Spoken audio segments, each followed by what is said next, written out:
And we're back for the final live episode of the They Fly Now Show podcast.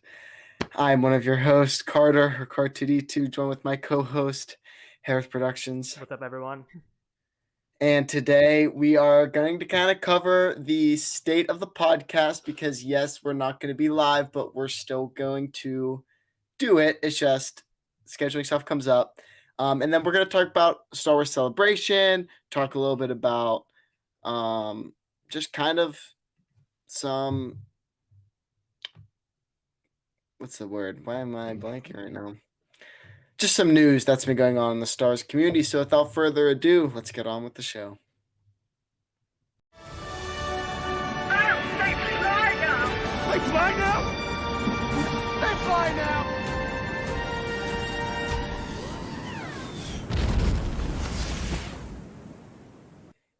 And we're back with a guest who is here since day one, Cal Foyer. Cal, how are you doing today?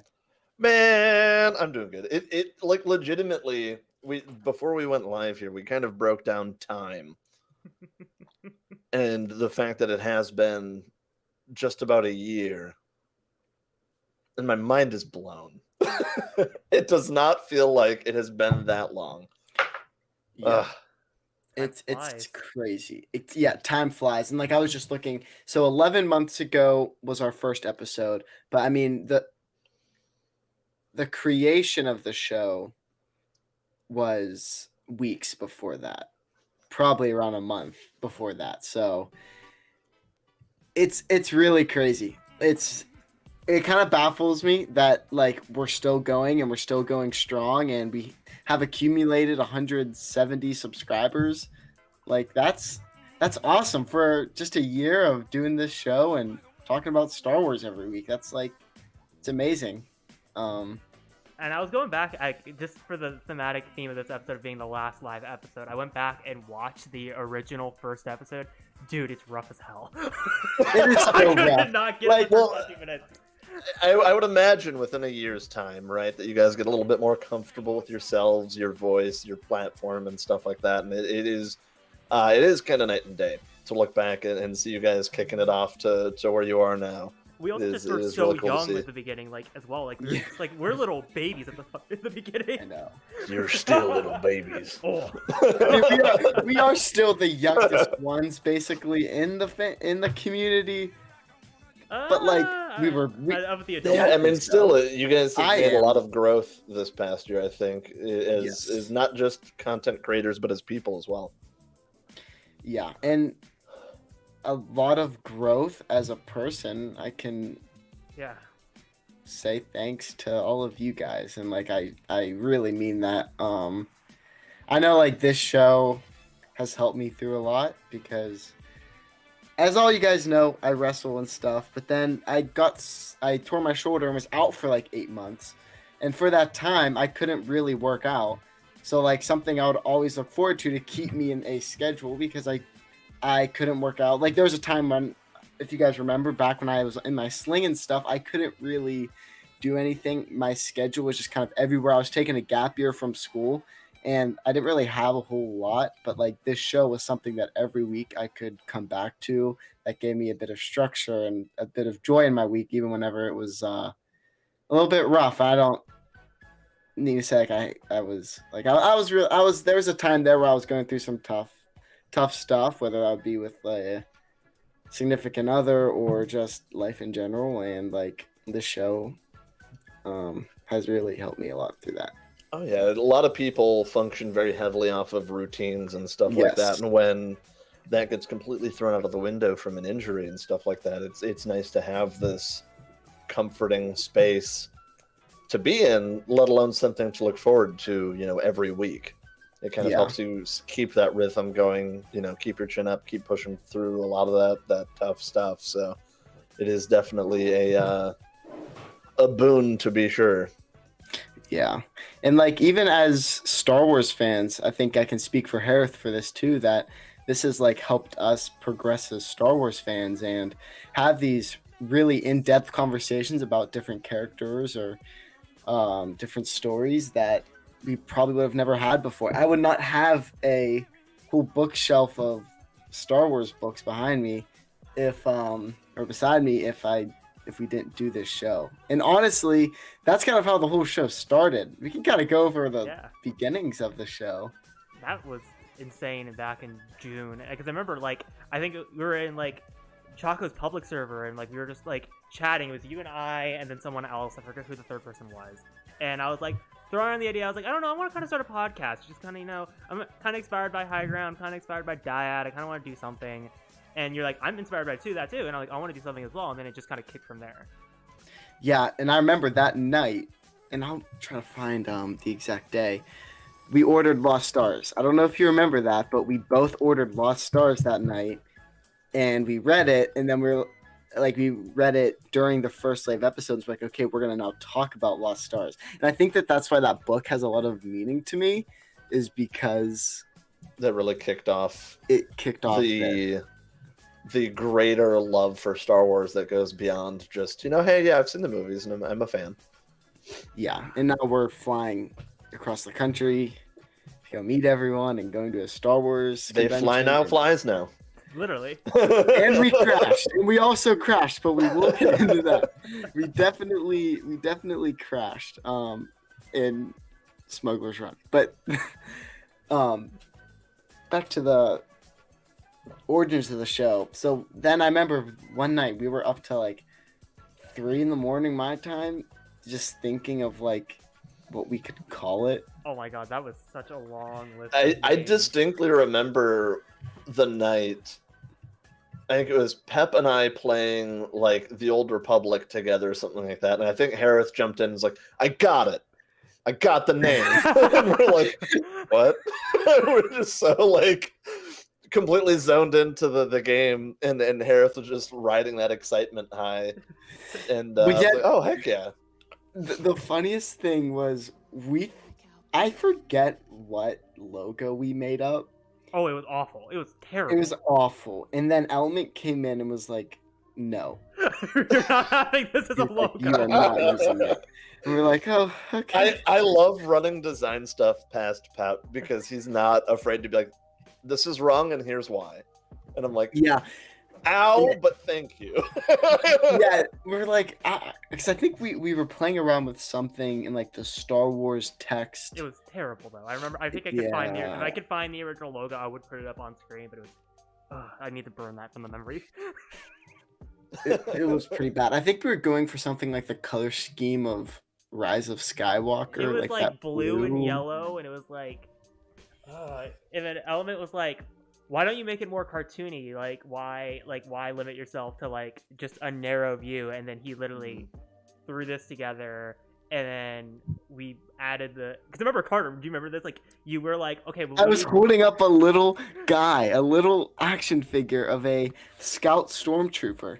Because we were like, we need to add like some like dynamic to it, and then like he was like, we could do an action figure, and he's like, Element's like, that's perfect, that won't get copyrighted.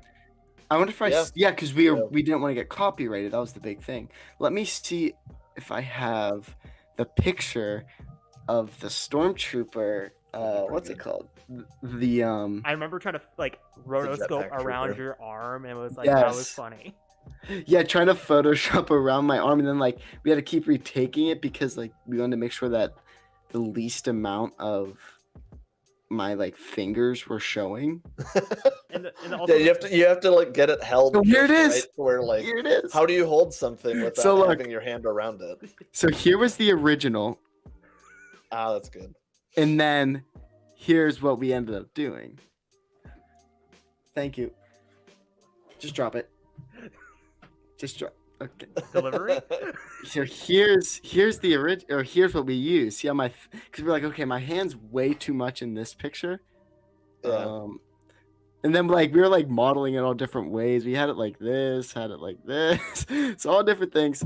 And then I think Hereth, you were the one that was photoshopping. Yeah. And then Element was like critiquing me for like my terrible Photoshop skills. That was because he's like, no, you do it like this.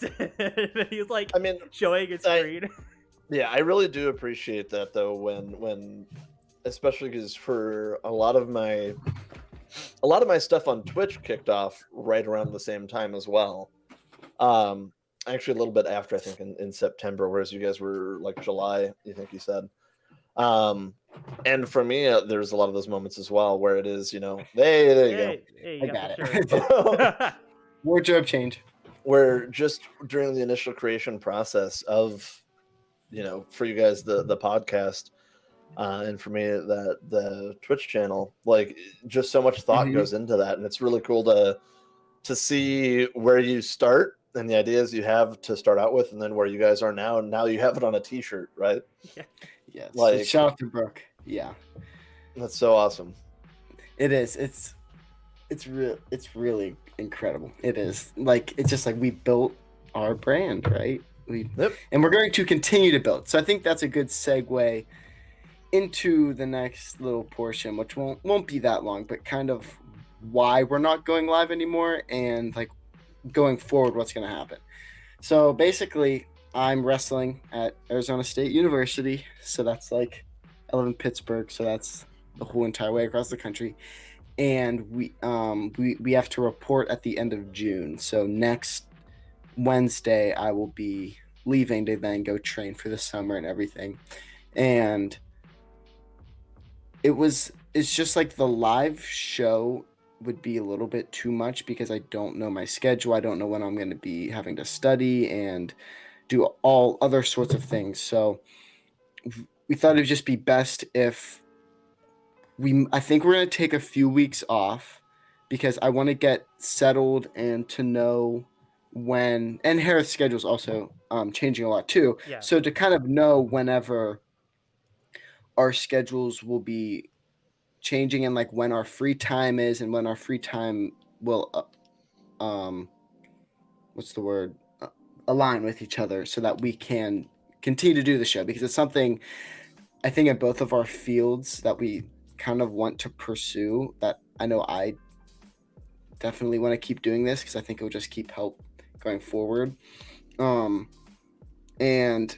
it's just fun to do. So we definitely don't want to quit it, because that was the original thing, was like, oh, I guess they find us done. And it's like, no, I don't think we should be done. I think we just have to restructure the episodes. So we're still going to have guests on. We're still going to be talking about whatever. It's just going to be an off-air show that we'll post everywhere. Yeah, it's a format switch. Yeah, which isn't that big. Isn't that big of a deal, but it's just like, again, we're both getting busy as we're getting older and we don't have as much free time. And again, I would love to keep it live, but it was just like, well, this is obviously the best way to keep the show going without just scrapping it entirely. Which is also why I also made the move to Pod Ones, was because I was like, I had that open day on Thursday, and I was like, well, obviously I'm going to flip there. Oh yeah, it's all management. Yeah, because exactly. We talked about that like 2 months ago, because we were throwing around ideas of like how we were going to keep the show going, and then I was like, I still want to do another podcast whenever I can each week. So I was like, Pod Ones was the logical move because I already edit for them, and it was just the natural next step. Yeah, gives you something to do with that time as well. Yeah, exactly. And it gives you more time to practice and polish your platform as well. Exactly. How about you, Cal? What's new and upcoming for you? Oh man, I wasn't prepped for that. No, I mean, honestly, it's for me. It's a lot of the changes that are happening for me are like real life stuff. But thankfully now with my job, I'm back to a 4-day-a-week streaming schedule and stuff like that. So for me, it feels good to kind of have that block of time back, because I did have to drop it to where it was just weekends, and I'm not gonna lie, it made my week feel like it dragged on a lot. So now having it back to where I am streaming from Thursday to Sunday, it makes that time between like those fun event moments shorter. So now it makes my weeks feel like all of the tough work stuff is a lot less, even though it's taking up the same amount of time. So for me, it's a lot of Chase. When are we going to start a podcast about missing everyone from Celebration? What are you saying, dude? This podcast, I guess. Yeah, I mean, honestly, like by all means. I did a painting stream just this last Thursday where we talked Star Wars for a bit of that and stuff like that. When I go to do that again, Chase, I'll be sure to have you on just to hang out and chit chat about just Star Wars and how awesome all of our friends are and how we miss every one of them. Yeah, we're all depressed. Honestly, I think like not to segue your show for you, but like I think it's a good way to get into talking about Celebration and the fact that like we're all still like bummed out about not hanging out with friends and stuff like that.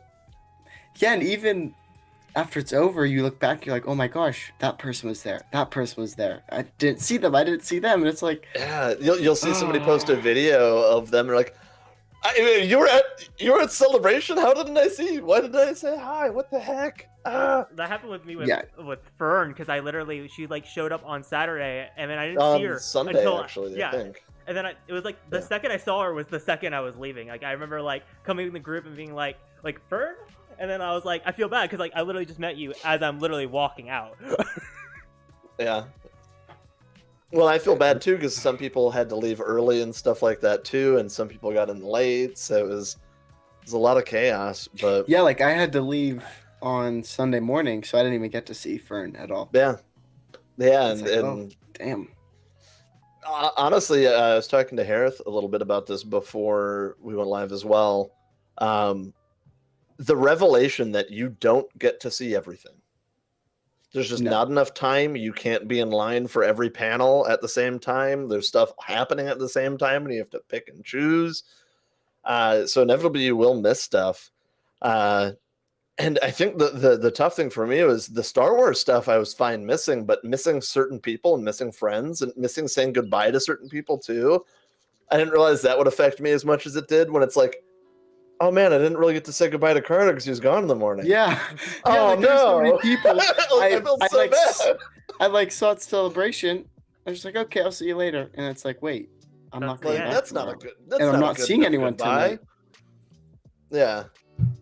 Yeah. So like, no, I you, Cal, Element, Choco, Chris. I didn't get to say goodbye to Chris either. Say goodbye. Chris was in the Siege of Mandalore panel.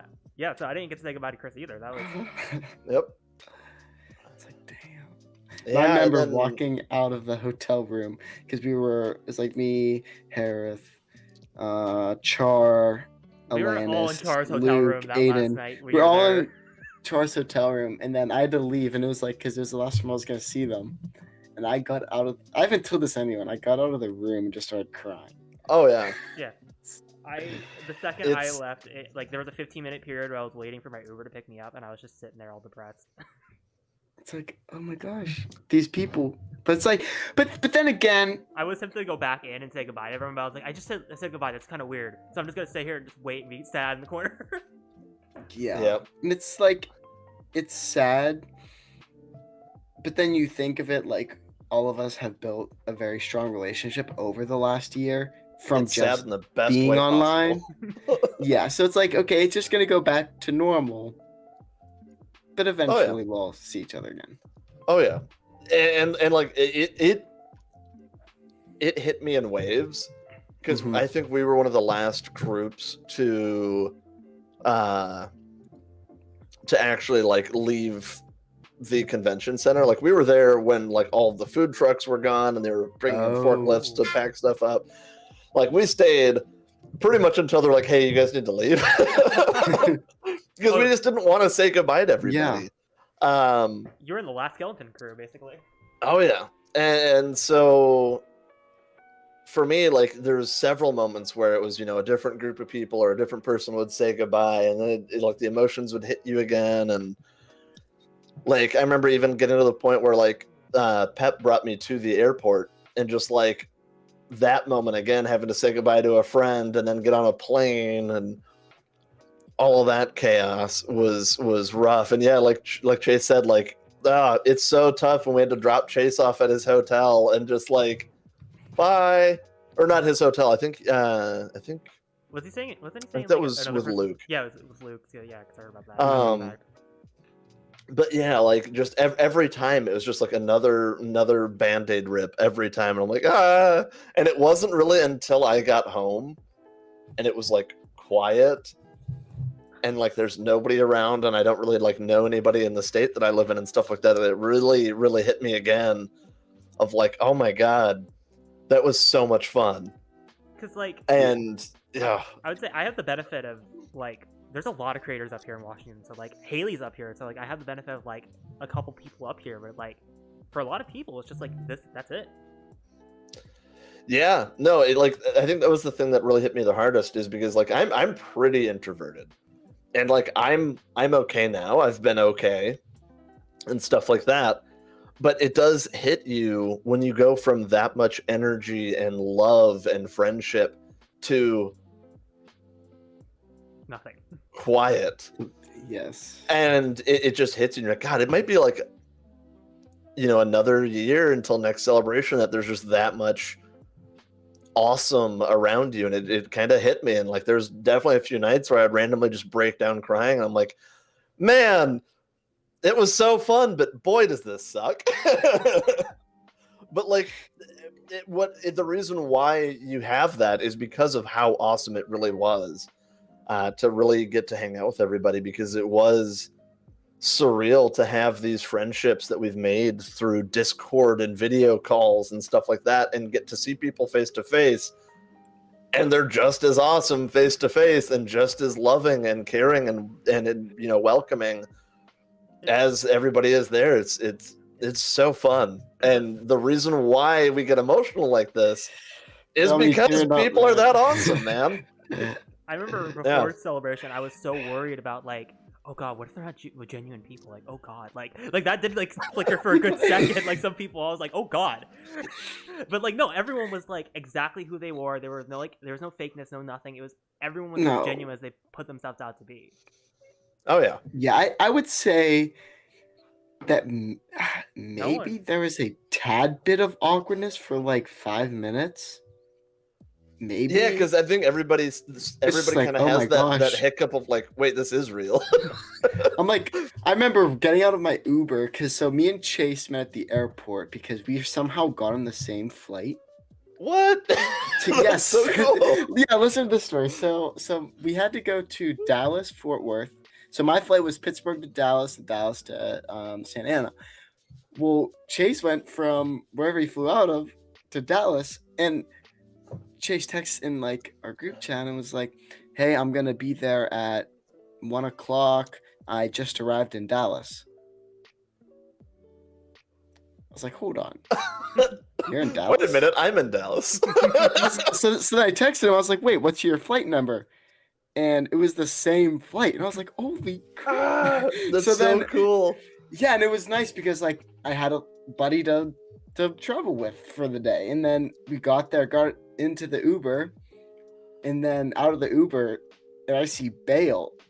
And I'm like, Bale's like 6'2". I'm like 5'7", and I'm like, oh my gosh, it's Bale. Like, and then it's just like giving everybody hugs. Everybody just roller coasters. I gotta tell my story because I think mine was the funniest. So like, obviously I rode the latest because it's like a 2-hour flight, so I was like, okay, I'm gonna put like late in the evening and like get there like at night. So I get through all the flight, I get through everything. There was an hour delay because I remember I was texting Luke. We were supposed to go somewhere, and I was like, our flight has not taken off because the pilot for whatever reason didn't show up for an hour. So we were literally just sitting on the tarp, just waiting to take off, and there was no pilot. So we were just sitting there waiting an hour. I finally land, wait another hour because we had like 5 Ubers cancel. So I finally get into it. I sit down my suitcase, and then I get a call from Luke and go like, we're at downtown Disney. And I'm like, I guess I'm going to downtown Disney. So I literally got in an Uber, got all the way there, got lost trying to find them. That's right, because we were looking for some people who... It's like, hey, who's all there? It's like, Haley... There's a big group that went to Disneyland that morning. Haley Sawyer... Well, no, this was the night before Disneyland. So this would have been like... We all went to downtown Disney, and it was like Haley Sawyer... Kels... Chris. So this wasn't... Beth. And then me and Bale that I met you guys at downtown Disney. No. Okay. No, this was the day before. And me and Bale just walked in and just sat at their dinner table. We like totally crashed their party for like an hour. And awesome. then I walked outside, and then Hereth was there. Yeah, It's like, because holy crap. Aiden was trying to get me, like, we were trying to find each other because I got lost in, like, because, like, it's weird because, like, Downtown Disney is, like, doesn't tell you exactly where it is. So it was just, like, I was walking around, like, the Disneyland Hotel trying to find it. Yeah. And then Aiden's like, go right, go north. You idiot, go north. Yeah, which I will still not forgive Downtown Disney because they have posters of every single Star Wars project except for Rebels. Rip. Or Resistance. Or Resistance. To be fair, though, like, no fault to Resistance, but out of all of them, Resistance is one of the ones that does get kind of left out a lot. Yeah. So But that's at Rebels- least somewhat understandable, but, like, Rebels, man, that's my jam. Because, like, again, that was still insane. Because I remember there were 14 of us at Downtown Disney, and the group just didn't know what to do that entire night. Because, like, Oh, yeah, 14 it's too people- many people to coordinate, especially when We were everybody's, gonna like, go. super excited. Yeah, we were gonna go bowling or something, and then we were like, I don't want to spend money. I don't want to spend money. So it just got Which makes redirected like sense. 20 different times, and then Yeah. well, I literally said, I'm like, why don't we all just go back to Luke's hotel and just go hang out in the hotel lobby, and you guys can go drink. Yep. When in doubt, drink. Alcohol. It's usually what it will Oh. wind up devolving into at a certain point. Then we moved to like the next day. I feel bad because Oh. I keep talking. When we all went to Disney together, that was incredible. Yeah. Which I know Cal was unfortunately not able to go. Honestly, like, you say unfortunately, I say fortunately, because when I go, Mhm. I'm going to be spending too much money. Like, when I Yes, go to you will. Galaxy's Edge Yeah. the first time, I'm dropping way too much money. I know that, like, I'm going to see stuff, and be like, I need it. I need this lightsaber. I need that lightsaber. You're at least buying a lightsaber. Like it's like Oh, I'm buying several, and I know that, and that's Yeah. the problem. So for Yeah. me, it's like, I'm glad people got to go and have a lot of fun, and I would like to go with people and have a lot of fun doing that. But I think for my first time, I know I'm also going to be like a sobbing mess when I go. So for me, like, yeah, I'm going to be an emotional wreck that needs to be both carried through and have all of the shit that I buy carried through, because I would be a problem. And so for me, like, I would rather go with a bunch of friends after that experience where it's like, yeah, now let's go do all these fun things together. But Yeah, it was very emotional. oh yeah, Like walking in there, everyone's crying, Well, 'cause- everyone's getting emotional. Well, the reason why we went first to Galaxy's Edge is because Brooke got us a Oga's Cantina at 8 in the morning. That's the only time she could get it. So we're all like, okay, I guess everyone's going drinking. I at guess 8 in we're the going morning. there. And then we get in. It's there's like 8. I think it was like what? Like it was 8 and 4 because we had over the set minimum like recommended. Yeah, we had amount. over the limit, so then We split. The we had table. like split up, which is no big deal. But yeah, that cantina's really cool. Like really Oh, yeah. cool. yeah. I mean, I've tried to see as little as possible because I want to Mhm. experience as much as possible. But like, whenever you get a little tidbit of something really cool, like, I guess this is what I'm doing for the next hour is look into all these videos on Galaxy's Edge, and it's like, Mhm. looks so cool. Yeah, I was the same exact way as you because I didn't want to know anything about Galaxy's Edge until I actually went. So like the cantina, I didn't know what it looked like. I didn't know what Rise of the Resistance was. I didn't Yeah, even know that's- that. Do you know what happens in Smuggler's Run? Not really. I've kept like the rides and the Okay. experiences pretty. Then we won't talk pretty about. bare We'll bones. leave that alone. Yeah, we won't even mention like what you do. But I didn't even know like the big thing that you do in Smuggler's Run. And I was like, oh, whenever you're in line, I was like, oh my gosh, you do that? I was like, good. Nice. But It's Yeah, like the only thing that I know about Smuggler's Run is I know that Hondo's there as an animatronic, hmm and that's it. you go to on the Falcon and you play a ride thing where you're flying, and that's all I got. Yeah, If it's I just did that. not even know. I literally didn't even know that you went in the Falcon. Oh really? We're standing in line, and I was like, "Are we going into the Falcon right now?" And they're like, "Yes." I was like, "Oh, I did not know this." Like I That's so knew crazy. nothing about the ride. Yeah, I know nothing about I know absolutely nothing about Rise of Resistance. You don't want to know. You don't want to know anything. To keep it that way, and people started to talk about it, and I've smacked them. I'm like, no, earplugs, and walk away. The only thing I'm not gonna say anything about the ride. I'm gonna talk about this experience. So we got out of Oga's, and then we're like, Rise is an 85-minute wait. We're just like, screw it, let's get it out of the way now, and just get this queue out of the way, and let's see what happens. Because we didn't think we were gonna get anything. So we get in the line, we wait about what, would you say 10 minutes tops, Carter?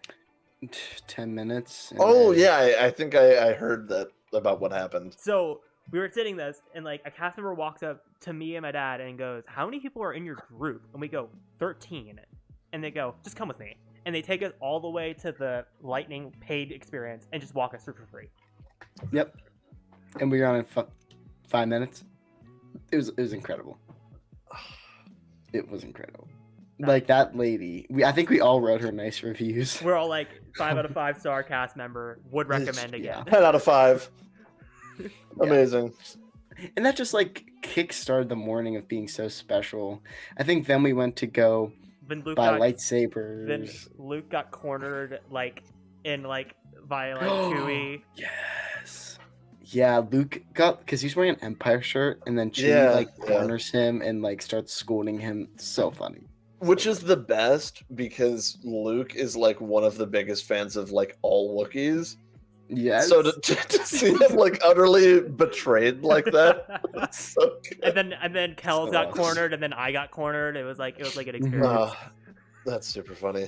Also, Brooke in the chat said that she believes it wasn't even a lightning lane. She said, I'm pretty sure it was the VIP entrance, that the $10,000 entrance that people pay for. Goodness. Note to self: go there with a big old group. Then I guess. Big old group, yeah. That's crazy. Exactly. Yeah, I think after that we went on Smugglers, and then I think after that it was a pretty normal day. Then we went back and yeah. Then moving forward to Celebration Day 1, that was It's a lot. You don't realize how big that convention center is and how many people. They literally hoard you like sheep. You get corralled through the fun metal barriers, fencing and barriers and stuff like that to get into everything. And it's not even you all know what line you're in. It's literally just stand there and wait, and we'll eventually come get you. That was the best part about the intros to it was you get into a line and it's okay, they're pulling that line and that line's going, okay, that's weird. Why them and not okay? Well, now it's our turn. Okay. Yeah, on the last day, I remember we were all together, in that final queue. We're all just like, what the hell? And I remember all of us were Snapchatting each other because Brooke was in another queue, Luke was in another queue, then it was just the 4 of us in a queue being yep, we're all getting herded like sheep. Yep. But that was, I think, one of the moments too, especially the first day of all of that, was just looking around. And this was before we'd even gotten into the convention center itself. And when you just look around and you see so much cosplay, so much love from all of the fans. And I think the coolest thing for me was day 1 looking around and seeing just straight up so much High Republic cosplay and stuff like that too. I'm like, wait, you guys like this too? Oh, in the High Republic panel, I know we're kind of jumping around, but let's just talk, since you mentioned that, the High Republic panel was the best part of Celebration, or at least that I got into. It was a highlight for sure. I thankfully got into quite a few panels, but I think one of the the crazier moments was the first escalator ride up to the main floor, and one of the first things you see is this giant TIE fighter, and you're like, yep. What? Okay, that's how it's gonna be, huh? And that room, because that's a giant room. Yeah, that was the big room where the live stage was. Mm-hmm, the live stage and all of the autographs and the little sets, if you want to call them, that you could kind of get your picture with, a little photo ops that you could get with your friends. But that's only a fifth, a sixth of the entire convention. Well, and then you the walk first in floor of the convention of the first center, floor. let alone Then you the walk other into the two. next area, and it's just like Massive. boom. The biggest convention I've ever seen. Like crazy. It is crazy how big it was. Yeah, it's definitely the biggest I've been to as well. Mm-hmm. Which was a lot of fun. We're talking. There was a point in the convention where it was for the High Republic panel actually. I was standing in line with Bale because I was going to meet, or I was gonna like take his picture for Sam Witwer or something like that, and I was gonna go with him. Well, then it got to the point where like it was like, oh, because like the Sam Witwer like wasn't back on time, and the High Republic panel started in like 5 minutes, and I think I left with 10 minutes to go, and I was running.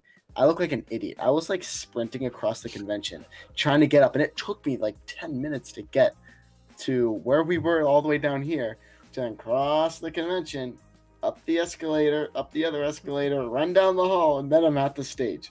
Yep. Like the sheer size and was a lot to take in. The fact that like there was not an empty seat in that High Republic panel at all. No, there was people standing as well.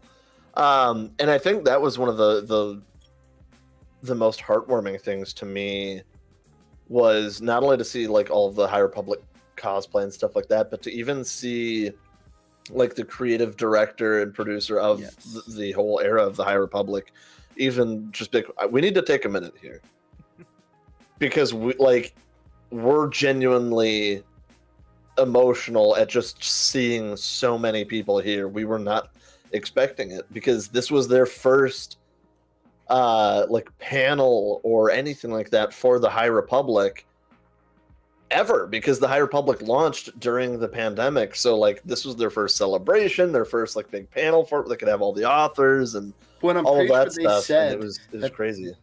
I'm pretty sure they said that this was the first time that all the authors were in a room together. Yep, because everything that they had to do was through Zoom and stuff like that. So for them, it was very much so like a lot of us from like the Star Wars TikTok community and stuff like that, getting to meet each other face to face after all that time. For them, they're already riding that high, and then to see so many people for the High Republic for their work that they've been putting into, like they finally got the fruits of all of their effort and got it to see it. So they're just like, we just need like a second just to be like, and it's like all the jokes that everyone makes with the High Republic that are like kind of like inside jokes to everyone who's read the books.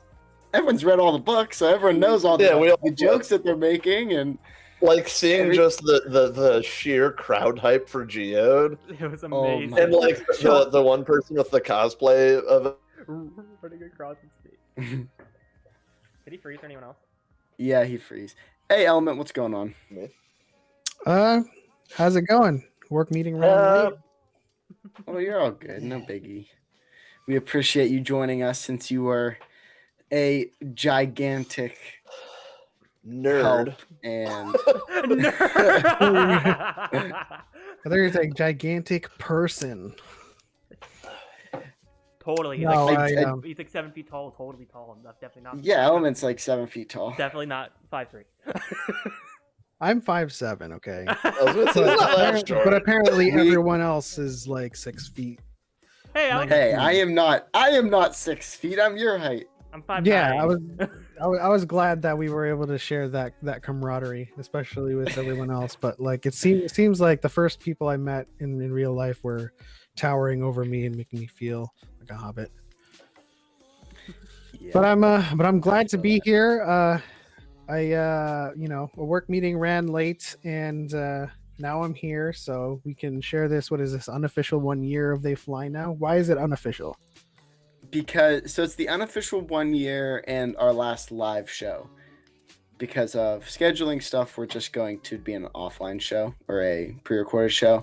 So we're taking a few weeks off for this, and by that time, the 1 year would have already passed. We just called this the unofficial 1 year. Also, because we started thinking about the show around this time. The show's planning started to happen. Which Element, I was talking about this a little bit earlier on the show. Do you remember the action figure that I like held up for the logo. Oh, whenever you're yeah. helping us make the logo. Oh, it's a good time. Yeah, I brought up the memory of, I think it was you and I playing the Old Republic, and just having Hereth just like fly into the VC, being like, "I got the name, I figured it out." And we're both just like, "What?" We got it. We also talked about the original terrible logo, and then how you're like, no, we're not doing this. It was bad. That logo was so bad. Hey, you know, there's a reason companies pay for like 20 comps at a time. It's very true. You gotta narrow it down to your best 3, so you can't really just come up with one and stick with that. You know, if it were up to me, I would have gone through like a couple more weeks of modifications and a couple of weeks of like different little versions. But I think you guys landed on a good logo, especially with the action figure. And now it's all shit. But we were talking about the High Republic panel during Celebration, and what were your kind of thoughts while you were sitting in the High Republic panel? My thoughts were written all over my face, basically, because like, well, I was also kind of like filming everything because I was so surprised that, you know, there's so many panels all across Celebration, and everyone chose the like, not everyone, but like a large majority of people filled that stage. Yeah, and that was the Galaxy stage too, which was really the as far as like the main center, it was the largest one aside from like the actual like Celebration stage where they had like, it was like essentially an auditorium, so they kind of cheat with that one. Mm-hmm. But as far as like all of the ones that were in the main hall of the convention center, that was actually just a room with chairs in it. That one was massive. Yeah, huge. I remember just turning around and just seeing it fill to the back, and you're just like, oh my god. Yeah.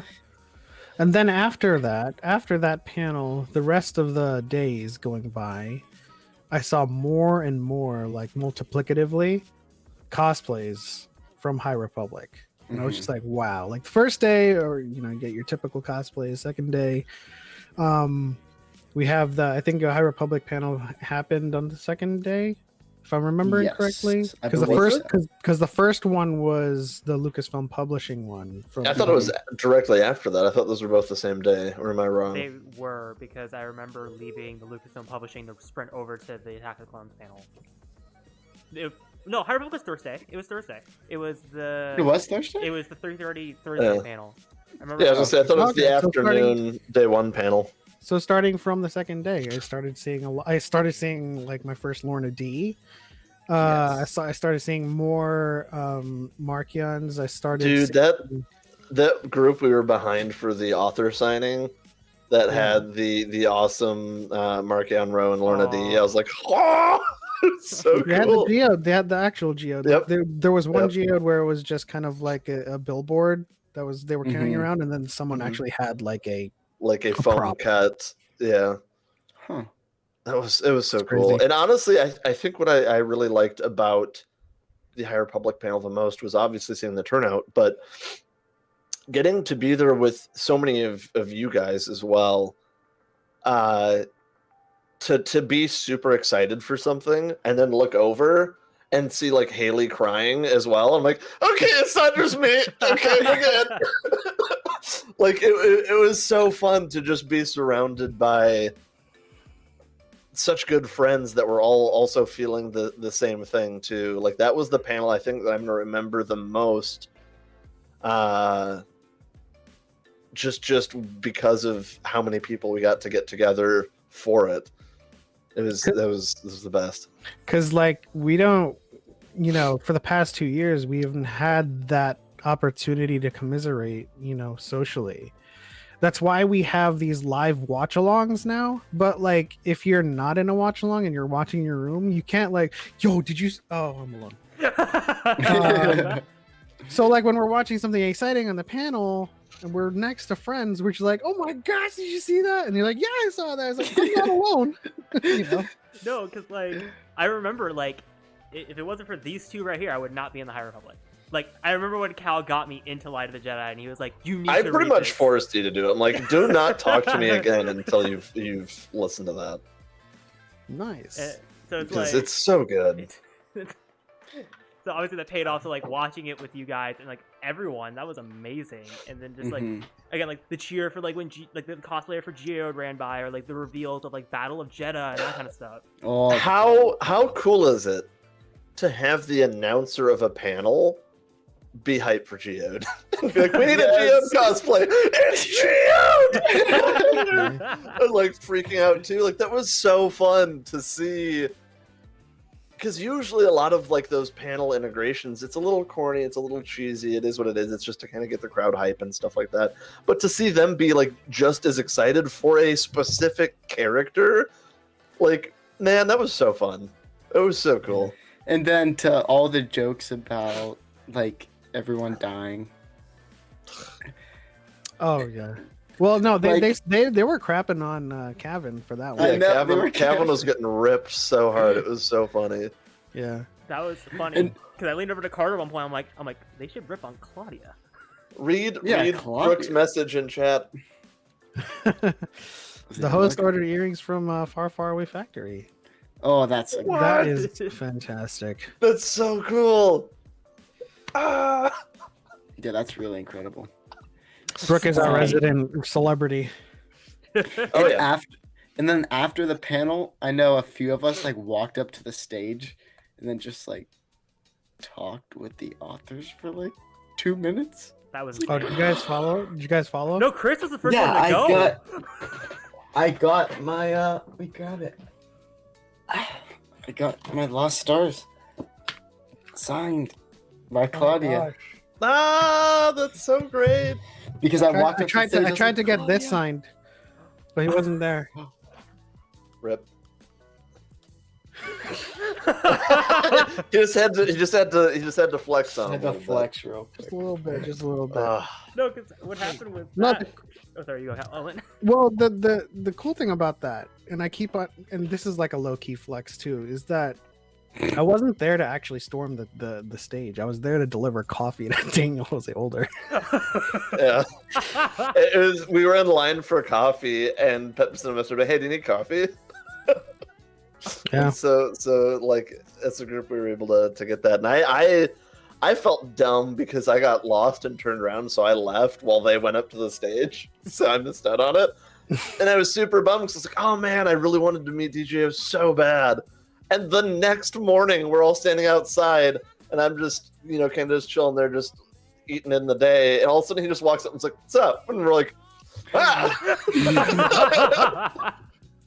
Yeah. It was so good to have one of the authors who's like, "Dude, I love your material so much." To have them walk up to your group, just to be like, "Oh, hey," like, Yeah. "Oh man, that was so cool." I remember at Star Wars night, because again, I remember the group got split basically. It was like half went to karaoke, the other half went to Star Wars night. And it was Liv, Ari, Beth, and I. And we were walking through Tomorrowland, and at least by 5 different times they walked by us. And like the 5th time, they're like, because we'd be like, what? Because we noticed, and they'd be like, so after a while, they just started recognizing us. Like, oh, they're like, oh, it's the High Republic fans, basically. I know me and Bale went to go meet Taylor Gray, which was an out of body experience for me. And when we got out of the Uber, because we were Ubering from somewhere to like the hotel, because it was in that different area, and I just saw Kevin Scott, Justina Ireland, and the head of Lucasfilm Publishing. They just were like not crossing the street. They like walked in front of our Uber. So me and Bale went up to them like, "Oh my gosh, yo, hey, can we get a picture?" And they like looked at each other for a second. And they were like, "You want a picture with us?" And we were like, "Yeah." And they're like, "We never get recognized in public. This is awesome." And then I was like, "Yeah, I want a picture with all you guys." And then the guy who is the head of Lucasfilm Publishing, was like, "Oh, I'll take the picture for you." Is that Sigladen? Yeah. When in reality, I wanted him in the picture too, but I was like, "Okay, you can hold my phone." So it's so cool. And then like they were like, just like, "Oh my gosh, like yeah, we never get noticed." And Yeah, love when that was people come the up to fun us. thing about talking to DJ as well, because he's like, yeah, normally like I have the luxury of like nobody knows the author's face. They know like the actors and stuff like that. So normally I can just like walk around, sneak in wherever I want to go. It's whatever. You know, stand in the hour-and-a-half lines like you guys for things and stuff like that, but then also get, you know, ushered in someplace else. So he's like, it's the best of both worlds. And I'm like, that's actually really cool to be in that position to where you are attached to so many things, but you also have the anonymity to just be one of us. Yep. Mm-hmm. But that is the reality. They are one of us. Like the first time Chaco booked him for a Dyad interview, it was kind of like a celeb status thing, kind of like a weird position to be in. And then by the end of the interview, we were just like shooting the SHIT, and he was like, "Yeah, man, we just gotta hang out more." And I'm just like, "Are we becoming friends now? What's going on?" And then we started exchanging text, and like it's weird that like at first you first knew each other as kind of like this sort of work relationship, but then now you're like, "Hey, you need a coffee?" He's like, "Yeah, get me one." And and then they would like the next morning he walks up to our group like because he's just one of us. He's one of our group now. Like he may be the author of High Republic, but he's just another one of us. It's crazy. Oh yeah, it like not to mention that really anybody who's going to take the time to commit to writing a book for Star Wars is also going to be equally a very large fan. Mm-hmm. So like we all have that to bond over, but it's also at the same time like people are people. Just because they they write books that people read for a living doesn't make them any they're not different. a fan. And like we saw Mark Thompson cosplaying. Yeah, that was another awesome part about the High Republic panels. He came out in full High Republic robes with a lightsaber. I'm like, dude, you're already one of my like voice acting heroes, let alone like you're a big old nerd, and I love it. It was so great. Yeah, and funny story about him, we were walking up the escalator. It's like the big escalator that you go into the convention. It's like me, Hereth, Bale, and Aiden. We're all talking. We're like, okay, if we see Mark Thompson today, we gotta get him to do his Thrawn voice for us. I'm still so envious of that. We get up the escalator, and Mark Thompson is standing right there. And we're like, he's like talking to like a Cobb Vanth cosplayer, like. All is as the Force wills it. Yeah, and then we're talking to him. We're like, can you please do your Thrawn voice for us? And he just busts out the Thrawn voice. Oh, highlight of the week. The funny part about that experience was like he was like, okay, what like book fans are you? And then we literally were all like Thrawn. It was like all four of us. He was like, oh, because he's like, I didn't expect this one. Yeah, even Brooke says in the chat she met Timothy Zahn last weekend, and he's just like, message me on Facebook. It's just like they're all normal people. And if I had met Mark Thompson, I probably would have asked him to do his Mark Yon-Ro voice, but in 2.5x. Yeah, good luck. That's so cruel. I don't recognize it unless it's 2.5x, Mark. Sorry. You know what? He's talented enough. He would have been. You know, that's the crazy thing is like, I wouldn't put it past him to be able to pull that off too. Mm-hmm. Oh yeah, he'd do it. Speaking of like, he's like the king. He's the king. Sorry. No, you're good. I was gonna go a completely different route. Oh, speaking of people just walking into our group and then just us being like, what the hell? So I'll explain this story. So this was during Chaco's podcast. We get a message in the Discord saying you and Hayden are on the live stage. So we go sprinting to the live stage to see like that experience. So Luke somehow was running downstairs and bumps into Andrew DiMolanta. So that happened. So we lose Luke in that experience. So Aiden and I are still sprinting to the live stage. We watch the entire thing play out. And I get a call from Luke, and Luke's like, meet me by the fountain. And I'm like, what's going on? He goes, I just ran into This Camilla on story's foot." crazy. Yes, this story is crazy. So I run down. It was Andrew and his wife, Nikki, and Luke, and we were just sitting there talking, and we're just chatting, and then I noticed Coy walks by, and I looked toward Luke. I go, is that Coy? And Andrew sprints off, and we're like, okay. And Nikki and Luke and I just look at each other like, I guess we're just gonna follow him and see what happens. So we follow him all the way into the main first level, and it was us and Straw Hat Goofy just walks into our room and starts chatting with us. We're just like, what the hell is going on? I think Mesa Wendu may have also been there. So it's like there's always a bigger fish, and then like Straw Hat just walks up with his kids like, hey, what's up? I'm just gonna throw that out there, man. Bad Batch reference. Stick with us, kid.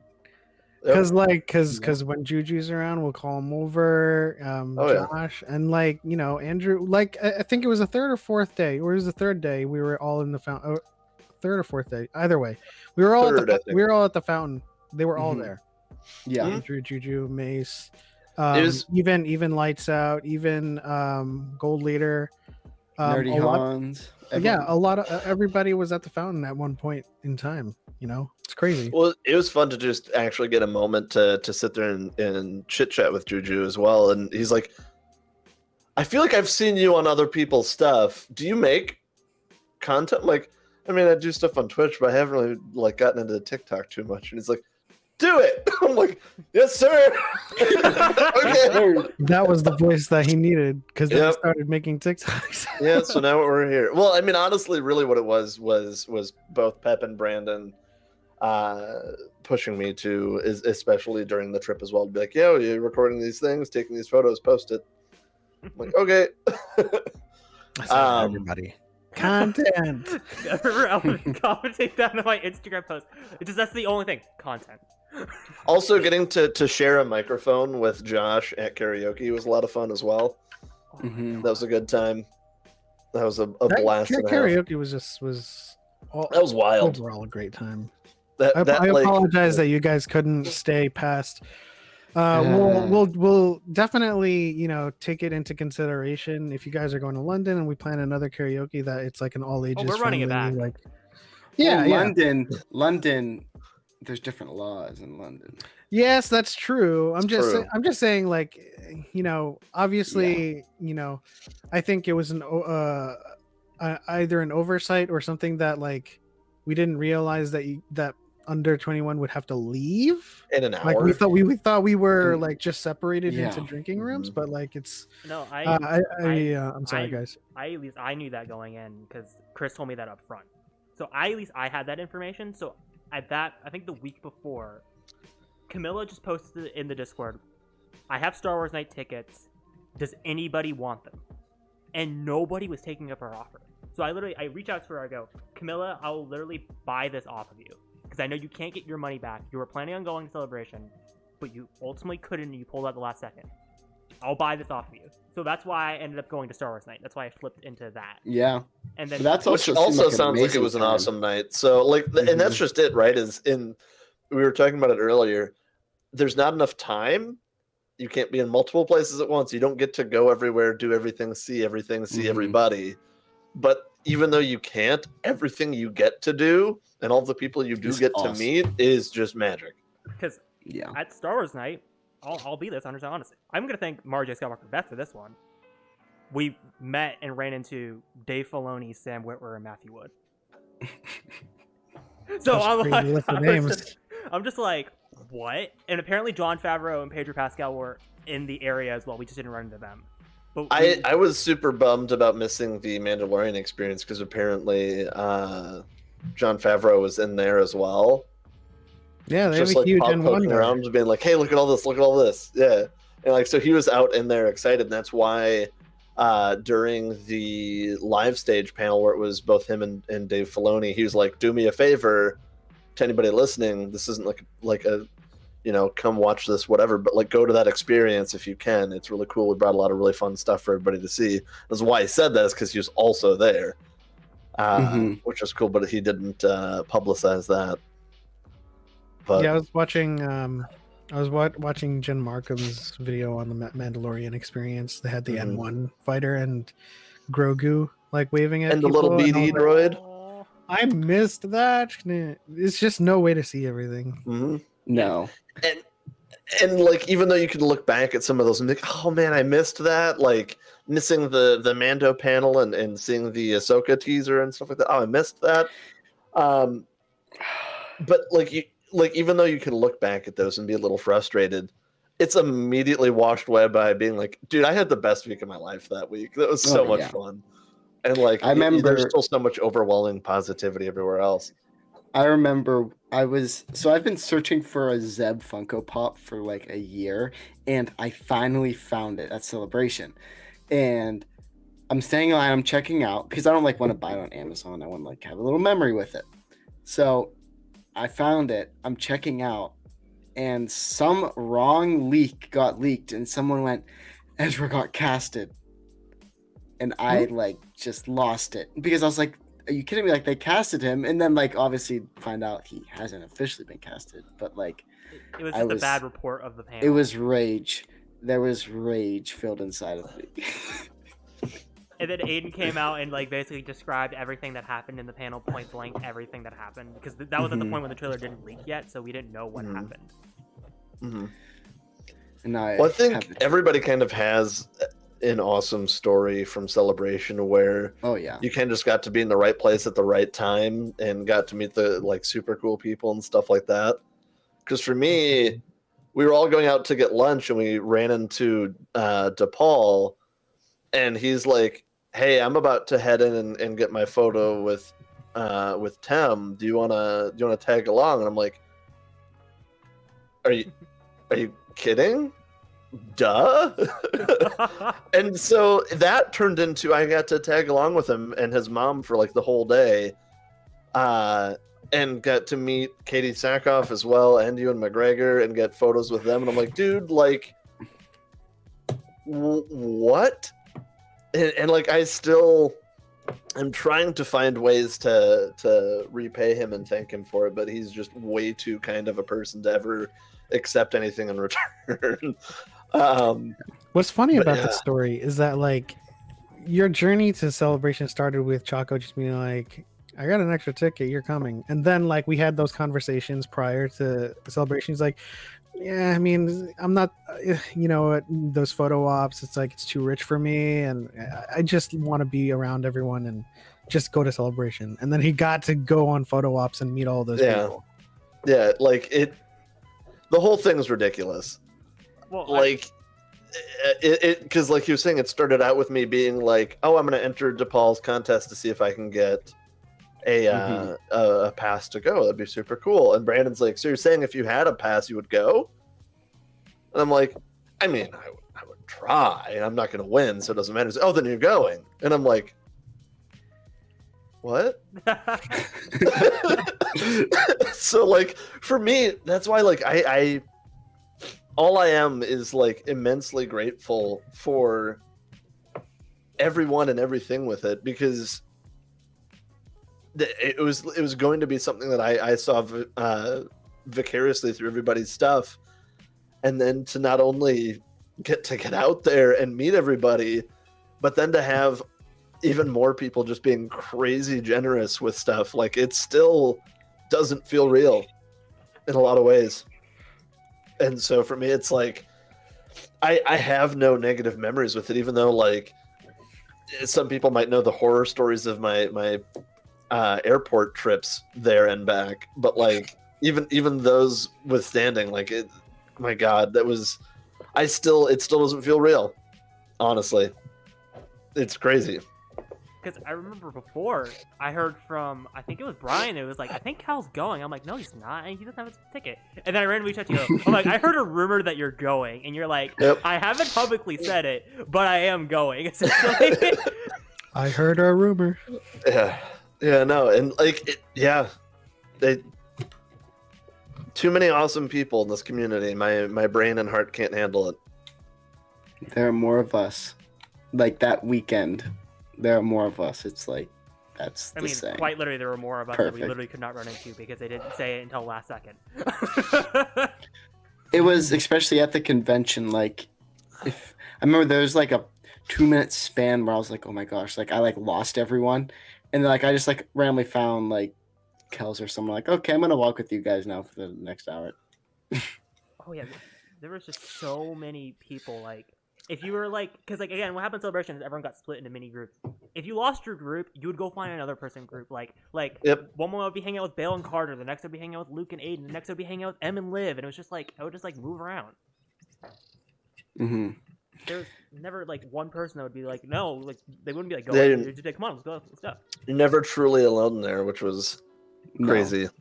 2 steps and you'd run into another friend. Yeah. It's incredible.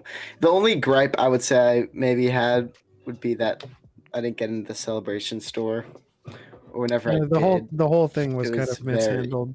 Yeah. Mhm. Lots of missed panels, lots of media people who didn't even get to any panel. Yeah. Like Explained had to like go through friends of the channel that got in at lottery. Mhm. Like to some extent there should be like people who have guaranteed like coverage of at least the stage, the Celebration stage stuff, so that they can cover the stuff. Like if you're there as media and you have to cover that stuff and you're just like, they apparently had the like company that was managing the entire event switch the week before. Which is why, like, because I was talking to some of the exhibitors, like the people actually had booths, and like, we didn't know we were going to be here because we didn't know where our lot was going to be. We didn't know when to show up and where we could unpack stuff, how much we could bring. And like, we already shipped everything to California. So it was like, and I was like, oh my God, that's horrible. And like, it's because the original company that they'd done the like deals with to handle everything. I don't know the exact circumstances around it, but apparently there was a big switch with all of that like a week or two prior. And so they're like, yeah, we weren't sure we were even going to be here. It's like, oh my God, it's terrifying. That explains a lot about that organization level. Because like I remember the High Republic photo, like the signature, like that was so terribly managed because you were supposed to be there like an hour earlier, and like they didn't explain that you were supposed to buy a book to get all of it signed. So it was just like that one. Yeah, I remember that. That was rough. And then they just ended up letting everyone through anyway, and it was like well, and then it was here. Remember, I was joking with Brandon about it. I'm like, it really feels like they just didn't want to deal with us, so they just made us stand in a fake line that goes nowhere. Because they just were just like, oh, they'll stand in a line, so let's put them here. Because we didn't move for like 40 minutes. It was like we literally just got to the point where we just sat down and we're like, okay, I guess. It was crazy. And that was insane. And then I brought my books to get signed, and the only reason I didn't have to wait in that line is because I randomly ran into Claudia at the High Republic panel. It's like, okay, I'm not waiting in the 3-hour line because I don't even know if I could have got my book signed because I brought my books. I think you had to buy them there to get signed. It was just kind of technically is what it originally was supposed to be, but nobody got any of the tickets saying, hey, I bought this book today. I had it, but that because I only bought hardcover Master of Vengeance, which I was gonna buy anyway, so it was like it didn't even matter. Like, because the best part is I stood through that line for Chris. It wasn't even for me. Because I was like, I ran into Chris and he's like, hey, are you going up there? I'm like, yeah. I'm like, do you want me to bring your book to get that signed? And he's like, dude, if you could, get it signed this way, to the Star Wars lawyer Chris. And then I get up there and was talking to Kevin Scott about it. And he was so very clearly exhausted, and I felt so bad. I kind of explained who the book was for, how they wanted it signed and stuff like that, and like he's like, that's a lot. Could I just sign it to Chris? And I'm like, yeah, I think he'll still be okay with that. And I met up with him after that, and he's like, dude, that's totally okay. I remember when I got up to all of them, I was just like, I'm not going to talk to them that much because there were like lines and lines and lines and lines of people. I was just like, I'm just going to like say my name, have them sign it, and then get out. Because I want to overwhelm them because they're busy and they have like a lot of people to go through. Well, and Cavan as well, like the jet lag he had to be under must have been crazy too. Oh yeah. Oh yeah. On top of doing a convention for that long, being at every panel for High Republic stuff and doing a ton of signing and stuff like that is crazy. Weren't they overtime? Oh yeah. Oh my God. Yeah. They were so beyond overtime. And it got to the point where I feel bad for the people that were behind us because when I got stuff signed, they were even like, yeah, Cavan has to go soon. Like we got like maybe, 10 more minutes of signatures. I'm like, there's still like 30 people in line behind me that are not going to get a signature, unfortunately. It's rough. Yeah. Again, What are you going to do? Lucky to get our copies of Rising Storm signed. I wasn't even really supposed to get that signed because I was literally sitting in line and I turned to Bale and I go, I have 2 other books with me. Should I bring it out? And he's like, you've been waiting this line for an hour and a half. Just do it. Yeah. Yeah. And at that point, like for one person, what's 2 more books at that point? Again, but that was insane. Because there were people that brought out like their entire library and like 4 posters and Really? like 6 comics and stuff like that. I'm like, my God, that's a bit much. I know, like Bale got his High Republic poster, the one that's hanging behind you, Cal. He got it signed by all the authors. That there. Mm-hmm. Yep. I'm bummed I didn't bring it because then I could have gotten something of my own signed. But at the same time, like, no, that was a lot for them.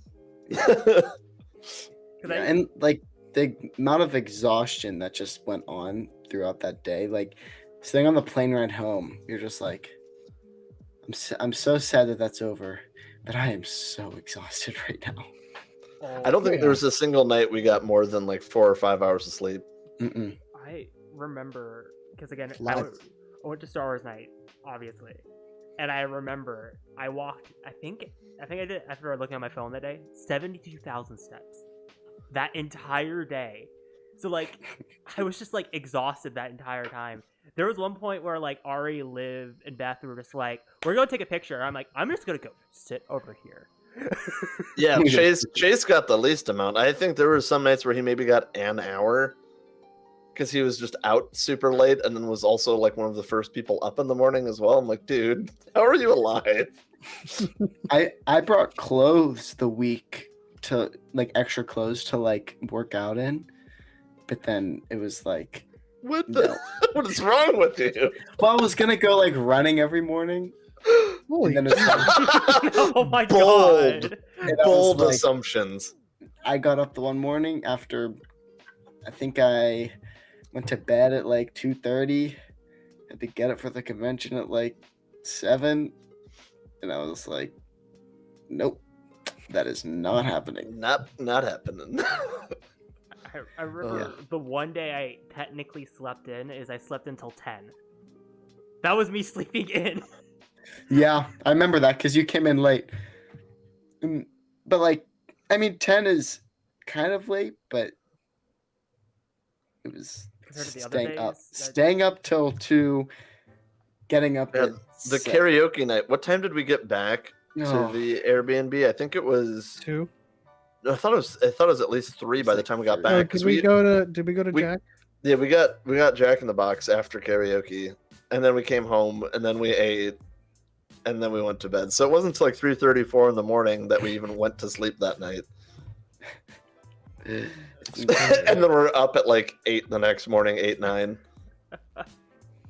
But then you start to think, once this is over, I'll get like my 24 hours of sleep. Yeah, you just straight up hibernate for an entire day, which is pretty much what happened. Because my way back, I had a flight that left at like almost midnight, and I got into Atlanta at like 6 in the morning there. And because you're flying forward 3 time zones as well. And then I had a 2-hour drive back to where I live. Oh. And it got to the point where like halfway on my way back, I just like pulled into like some random church or something like that off the freeway. I'm like, I'm sleeping in your parking lot because I need at least like an hour of like having my eyes closed because I'm exhausted. Yeah. And the only thing that woke me up is I forgot to crack a window, so my car was like a sauna, and I woke up just like drenched in sweat. And I was like, I need to drive. I needed to drive just to like air out my car because it was just so hot. Ugh. There was a reason I changed my Twitter name it still is my Twitter name. Hereth is tired after Star Wars Celebration. Yeah. I've largely recovered. Oh yeah, my knees are no longer bruised. I'm good. But whenever I was on the plane ride home, I was like, "Oh my gosh!" The next weekend, I went to the lake with my friends. I was like, "Oh, I'm going on another vacation next weekend." Brag so about it. Nice. Yeah. You going on that vacation planning to work out as well? Man, yes. I feel like everyone's vacation except for Carter's is stay in vacation. And just relax. I mean, I would say with ours, it was a lot of go. Gotta get to this panel. Gotta go over here. Gotta go over here. And then by the time the last day, or my last day was Saturday, I was like, I have not walked around the convention floor at all. I'm like, okay, so me and Bale set aside a few hours just to like shop a little bit. But it was just panel to panel to panel to panel to seeing this person to seeing that person to doing whatever. So actually getting to walk around and shop was also really cool. Did you guys left early on Sunday? I left early, because I remember like saying goodbye to everyone at like 2:00. Carter left the morning, like the night. I left the night. It was basically the night before because. Did you guys get to meet Fern? I met Fern. I didn't. And I wanted to meet Fern with you so bad. Just for all the memes. For all the memes. I don't even know if she exists. I totally would have never crossed my mind at that day. Simply because, meeting Fern was a surreal experience. Just because she's one of my favorite people.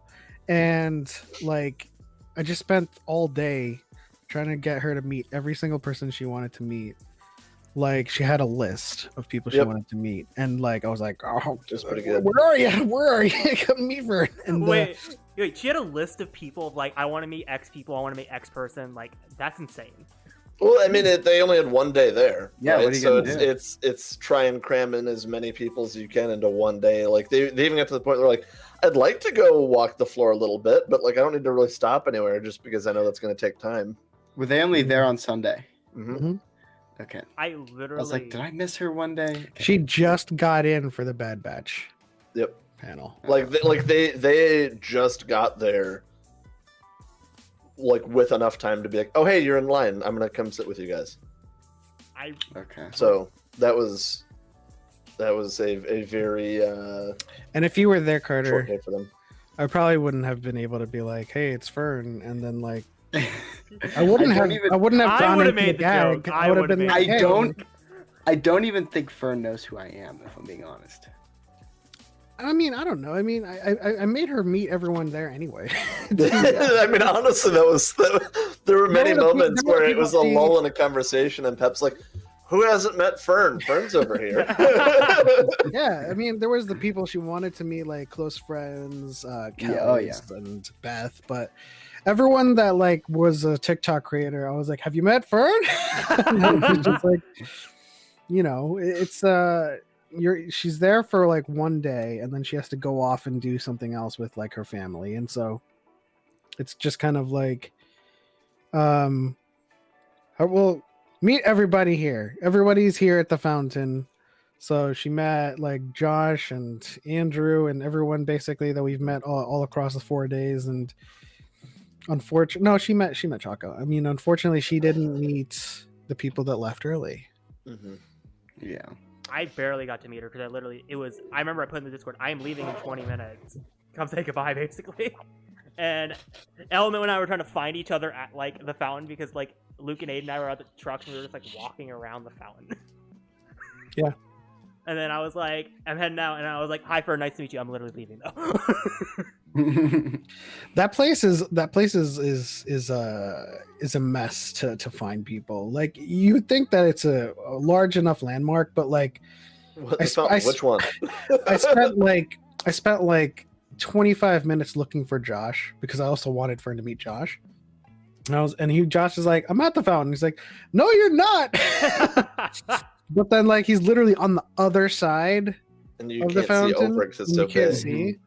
And I'm just, and then I had to like cut through everybody. He's like, sorry. I know he's a big person, but like, I need to steal him. So I mean, I would be surprised if I didn't miss like 20 more people I knew on TikTok that were just around the fountain. But well, not to mention we would be like on our way to something, like, oh man, let's get food real quick or like a water or something, and then it would be like we're starting to get there, and then all of a sudden, you Element 7, right? Or like, oh wait, it's Choco. And then okay, let's go over here real quick. The first time is funny because they were like, man, I watch your videos, Choco, and your diet, and Choco was like, and I'm like, hey, it's like, oh my god, that was really good. That was in line for the Lucasfilm Publishing, yeah. Wasn't it? Yeah. There's like, man, Choco, I love your group and your dyad. And I'm like, Element 7? And they're like, yeah. And I'm like, you mean him?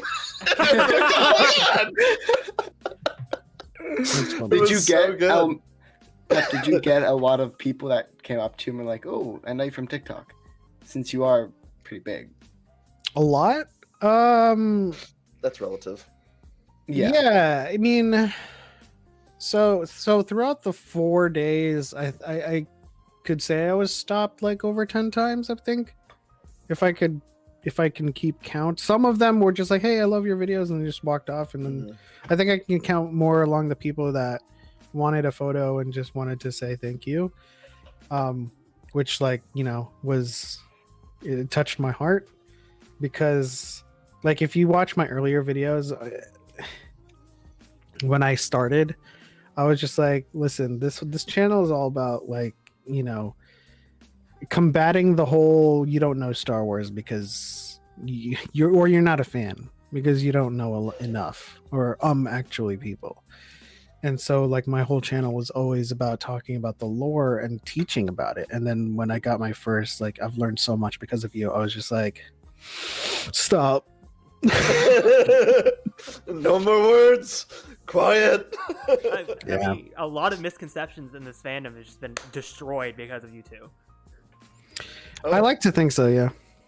Well, I think more so than that too is there's so many people that are now opening up about just the widespread love that they have for a lot of the things that people get bullied to be a fan of, but also a lot more people going out of their way to actually do the research, do the digging, listen to the actual like source rather than reading the sensationalized headlines and stuff like that. So for me, it's really fun to kind of see in like the comment sections on one of like Pep's videos, like it's almost at the point now where he doesn't even need to reply to some people because somebody will like say something quick, and then I'll notice, I'm like, I don't know who that is, but somebody just chimed in there and took care of it. So cool. And I would say this is a TikTok thing. I'd say it extended to Twitter. I've noticed that on Twitter, like the entire like landscape has shifted like over the last year to like more positive people. Like I would say like we succeeded. We basically took it almost everything besides YouTube, but we're getting there with YouTube. Well, they have their bubbles, but it has been gratifying to see like the kind of progression ever since I started in trying to get more people to read books. Like even though it could realistically be that they've always existed, people have always read the books. Like from the beginning, from the comments to the comments people leave from the beginning to a year later where more of them have read the books, and then a year later where more of them are reading High Republic, and then like a couple months afterwards where more of them are now reading the comics. And it's not even like, oh my gosh, I'm responsible for that. It's like, no, it's like this is like a change in landscape where you can truly be proud that at the very least what you have helped try to push along is actually showing results. Because like the first time, like I remember the first time I was genuinely proud. It was when I learned that Vanessa was keeping up with Vader 2020, and I was like, really? And that might not have been me. That might have been someone else that got her into it. I don't know who, but like the more and more people that I learned that are keeping up with the High Republic or picking up their first High Republic book or diving into Dark Disciple or, you know, just, reading their first comic, people who were like, oh my gosh, Afra's my favorite. It was like, oh my gosh, when I started this, no one knew who Afra was.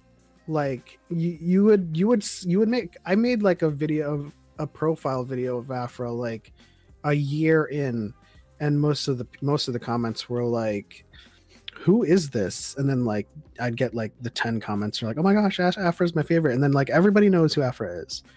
And so I'm just glad that the books and comics are getting the love that they deserve.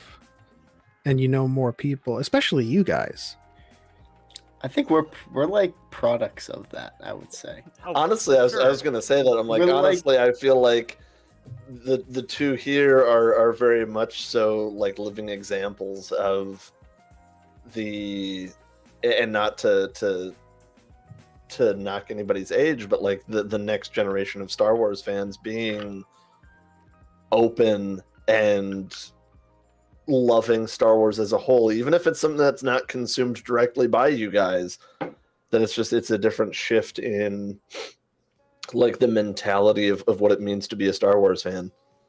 I would say that like even like starting this show, and we talked about this a little bit earlier whenever you were on, Pep, but like I would never think that I would have read almost 30 canon books this year if it wasn't for like you and Choco and everyone in the community. And now we have our own pod. Like we kind of went under your, I would say, like, especially for the beginning of the podcast, like went under your guys' wing and took a lot of your guys' advice to get everything rolling. So like, yeah, we're I think living proof of the product. What was your first canon book and who got you to read it? Lost Stars, and it was Choco? me and Hereth at 3 a.m. Yep. So Hereth got you to read it? Kind of. It was like I heard a bunch of people. Well, we're like, oh, we need to read Lost Stars because Of Jesse. Pep and Choco and Jesse are all saying Lost Stars is a really good starting point. So it was like, okay, then we start Lost Stars, Light of the Jedi, Rising Storm. Yeah, Choco was an early champion for Lost Stars. Mm-hmm. The weirdest thing is, I think my first canon book was actually Light of the Jedi. Huh. My first canon. Because I hung my hat very heavily in like the Old Republic and Legends and stuff like that. So like I had read all of the Old Republic books and like the Legends novel Kenobi and stuff like that. Like I had a lot of those consumed, but then when it came to any of the canon releases, it wasn't until High Republic when I originally saw concept art and I'm like, that looks amazing. This is giving me like this scratching the same itch for me as like the Old Republic, but cooler. And then that's actually how I ran into all of this. Was on one of Brandon's podcasts for the High Republic. I popped in. I'm like, hey, I'm glad you guys like it too. Oh, and then you were also there for the I'm gonna say it, the Immaculate Conception of Marvin Yep. Stevenson. Yep. Yeah, that was my first time on it was like that was the weirdest thing for me, was not only being on a podcast, but like they were doing it in revolving groups, and the group I got to be in was with like Pep and Hannah and stuff like that. I'm like, why am I with these people that I actually follow? Stuff like that. I'm like, I'm a nobody. Yeah, like at the beginning, going on the or like whenever we started inviting people on the podcast, it was like, oh my gosh, Element 7 actually answered my DM. And he wants to come on. It's like, what the heck? No, it's but now as everything's progressed, it's like, oh, now you guys are like my friends. It's not like bringing it right back to exactly what Pep was saying with the authors and stuff like that. It's we're all people. The craziest one I will still say to this day was for our Rise and Fall of Anakin episode, reaching out to Zell and being like, do you want to come on? And she was like, had 40,000 subs on YouTube, and she was like, yeah, let's go. I'm like, what? Like, I was just like, okay, I'm gonna shoot it out because I've like talked to her like once or twice through messages on Discord. I'll try. You know, it's not gonna happen. And then she's like, yeah, let's do this. I'm like, this is the first ever podcast I've ever been on. I'm like, what? That's cool. Yeah. I remember the shtick of Marvin. Mm-hmm. It was starstruck Choco fan. Hi, yeah. I'm nervous. I'm a huge fan, Choco. Or Choco. Do you want me to call you Choco? Chocaco? Chocaco. Honestly, I think that was one of the moments for me after that. Talking with my now ex, I'm like, not only did I get to be on that, but I get to be a part of an inside joke. That was and like fast forward to like a year later at this point, or more than a year later at this point, and like being the best friends with so many people here. It's like not only has time been this weird thing that's just flown by, but like, man, Star Wars is cool. Yeah. Again, a large part of this, our group in general, I would say in Pod Ones and all over, like with Cal, for example, is thanks to Choco and Element. Like, Carter and I wouldn't be connected if it wasn't for Choco and Element. A lot of our group wouldn't be connected if it wasn't for Choco and Element. I don't think any of this would have really happened if it was for Choco and Element. Mm-hmm. I mean, that's where my modesty comes in. I'm just gonna be like, exactly, and I'm gonna tell you no. No, you guys saying modesty. The win. There were like social circles on TikTok within the Star Wars community that existed. I suppose I don't know if Hereth and Carter were like a dyad before dyad in the Force. Well, that's is now there's so many people going around as dyads, and it's like you guys are the ones that started that copyrighted as trend. A trend amongst two like-minded fans. I'm surprised nobody like latched onto that, because as we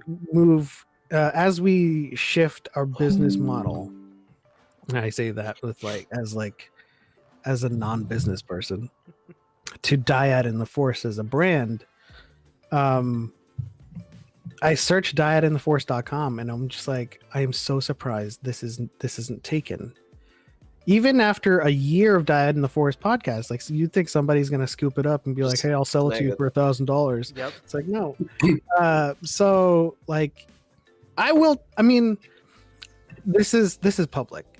I will take credit for the dyad movement, because I mean, a large portion of the community started finding dyads, and I think the first one that came up was Chris and Nicole. Chris one day in one of the episodes was like, I have a dyad. I'm like, oh dang, okay. And then Hannah and Sawyer, I think, referred to them because they had like the double dyad episode. Oh, that was the first podcast. That was the first dyad, yeah. Yeah, that was. And then me and Hereth came along. Mm-hmm. Yeah. And it's like, it really is all because of you. Oh my gosh. Spring 2020, the only reason why I downloaded TikTok was for like funny like Star Wars skits. Yep. To like people dancing or doing something stupid. And now it's like a family. It's so mind-blowing. Yeah. And I remember like when I first like transitioned back, and it's like I started with Star Wars, I moved to different content, then I moved back to Star Wars, and then I found this community of people, and then everything just happened from there. I still go back to the first time I think you guys witnessed Choco and I's dyad firsthand, was when you guys were talking about Taron Malicos, and we both, no prompt, just said in perfect unison with Discord lag, Taron Malicos is just a dick. And we both said it at the same time. And I was like, wow, I just joined. The best part is how that exists so strongly even now on like the most random things too. Like not even Star Wars. Like we'll be playing Apex or something like that, and it'll be, hey, what are you guys running? And they're both running the same weapons or something like that. I'm like, what? There's so many of those little moments where it's like, yep, diet moment. My favorite. There will be the object pass along too. Like I'll stop using the hemlock and he starts using it. Mm-hmm. I just went like this. And then that's so good. Or the double pings on everything too, where it's like you guys both think the same thing. It's so good. My so good. favorite dyad moment is still at Celebration during the trivia tournament. When in the middle of the match, you guys stop and go, you know what? No, I don't care about who wins. I'm just so happy that we're being a dyad right now. Like moments like that were amazing. Like, and it was weird too because we were doing it. We were being wrong. Yeah, that would be it. You guys would both get the answer wrong the same way. You would both say the wrong answer. It was so good. It's incredible. That's incredible. And just to think that. Well, I have a question for you guys. What made you guys a dyad? Like what? Like besides being a host and a co-host of this podcast, like was there an instance or a moment where you guys were talking to each other and you were like, "This guy's my homie"? I just think it was over a long period of time, like just constantly talking, be like, "This guy's cool," and then it's like, "Oh wait," and then like I don't know, just as we talked, and I think that night when we like were conceiving the pod, I said it again. You said it again. We were creating the podcast. Like it was it's like the same. Both wanted to accomplish. We both wanted to accomplish the same things with this podcast, and it was like we both started reading the same books and like defending each other on TikTok and having conversations where we're both kind of like, oh yeah, you're right, obviously, or like we're thinking the same thing a lot of the time. And I think that's, I would say, why, just because the very similar in our goals and what we wanted to do with our platform. Yeah, you could say conceiving. Why? Who's giving you crap? The word works. We have gotten.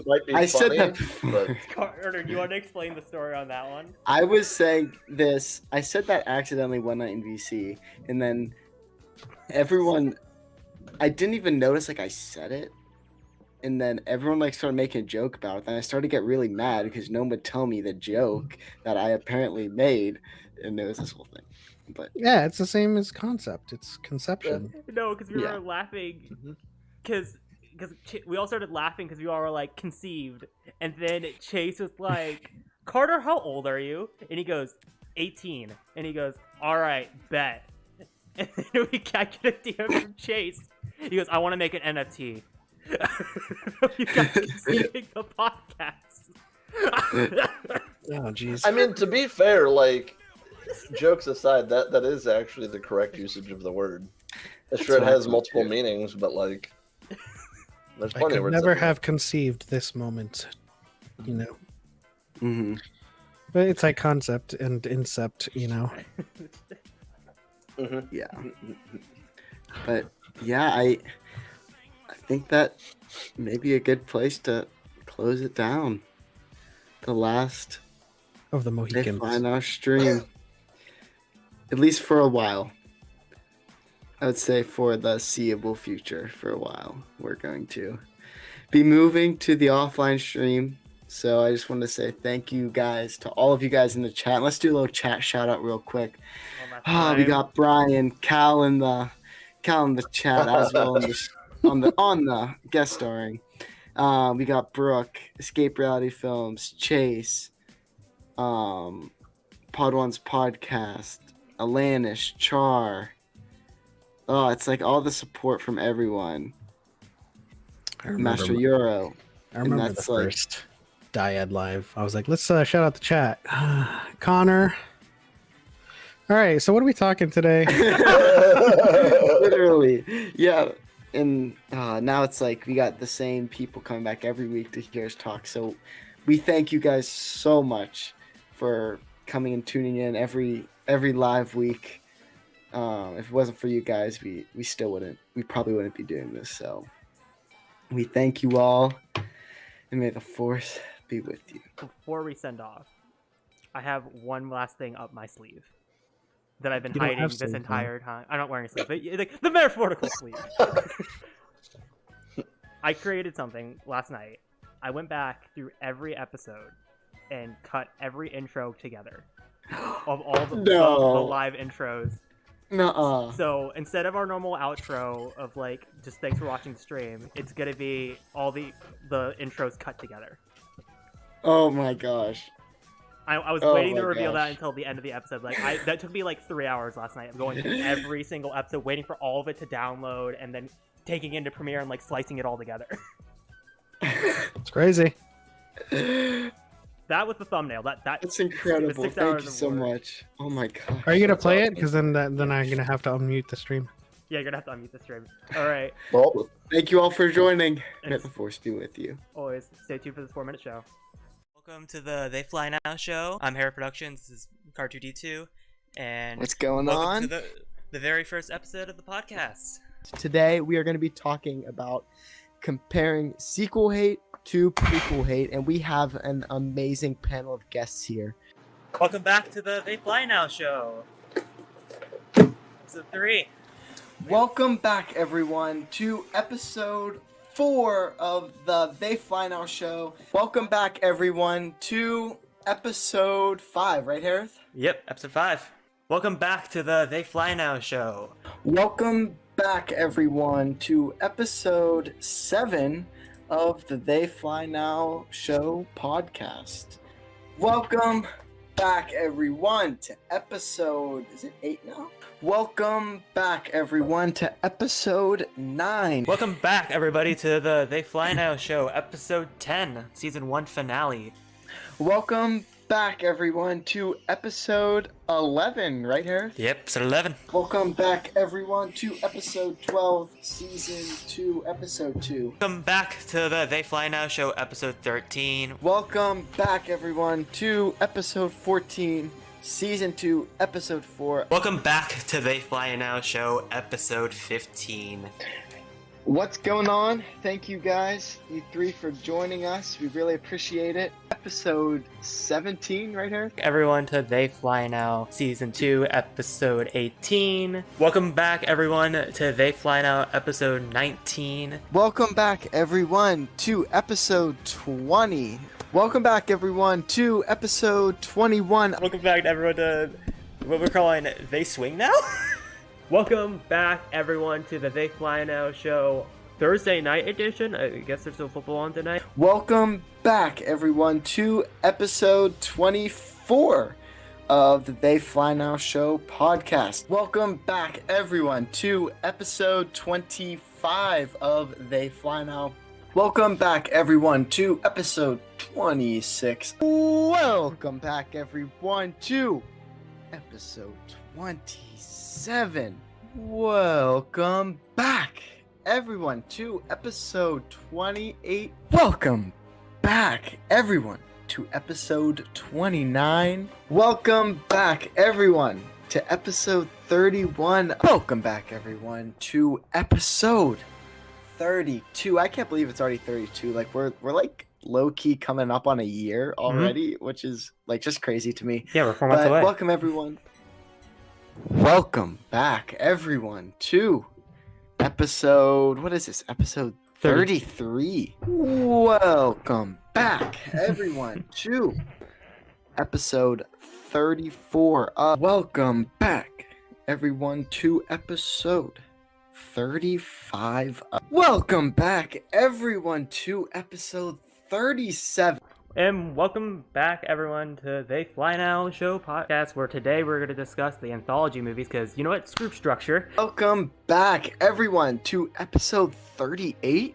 Welcome back, everyone, to episode 40 of the They Fly Now Show podcast. And we're back to another episode of the They Fly Now podcast. And this week,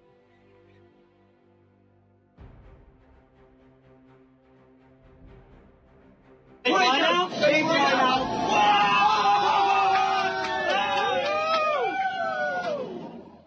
Welcome to the They Fly Now show. I'm Hereth Productions. This is Car2D2, and what's going welcome on? to the very first episode of the podcast. Today, we are going to be talking about comparing sequel hate